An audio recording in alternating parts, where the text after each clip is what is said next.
উনি পাহারায় ছিল এলাকায়, তাকে বিনা কারণে দুইজনকে ধরে নিয়ে যাওয়া হয়েছে আমার নোয়াগাঁও ইউনিয়নের। আমি সকালে ডিসি মহোদয়ের সঙ্গে কথা বললাম, কিন্তু আমার মনে হলো ওনাকে ভুল বোঝানো হয়েছে ডিসি মহোদয়কে। তো সে এখন থানায় আছে। বিভিন্ন জায়গায় তারা সিল মারার চেষ্টা করছে, বিশেষ করে আশুগঞ্জে আমাদের 8টা কেন্দ্র অত্যধিক ঝুঁকিপূর্ণ। দুপুরে তারা সিল মারার একটা পায়তারা করছে বলে আমার কাছে খবর এসছে।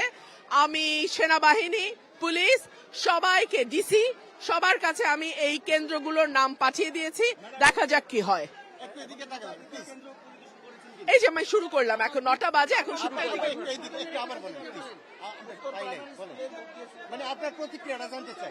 আমি জয়ের ব্যাপারে শতভাগ আশাবাদী, ইনশাআল্লাহ, বাকি আল্লাহর ইচ্ছা।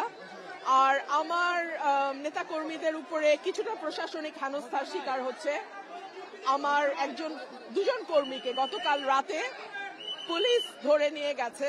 তারা রাস্তার উপরে বসা ছিল, বিকজ ওই রাতে সিল মারার একটা পরিকল্পনা ছিল খেজুর গাছের, সো তারা পাহারায় ছিল, বাট কোনো অ্যালিগেশন ছাড়াই তাদেরকে ধরা হয়েছে। ডিসি মহোদয়ের সঙ্গে আমি কথা বললাম, সম্ভবত ওনাকে ভুল বোঝানো হয়েছে। আর আমি 8টা কেন্দ্র আশুগঞ্জে, আমি আপনাদের বলবো আশুগঞ্জে আপনারা কিন্তু থাকবেন। আশুগঞ্জে তারা সিল মারার একটা পরিকল্পনা আছে। আমি সেনাবাহিনী, পুলিশ, ডিসি সবাইকে কেন্দ্রগুলো যেগুলো অতি ঝুঁকিপূর্ণ নাম দিই।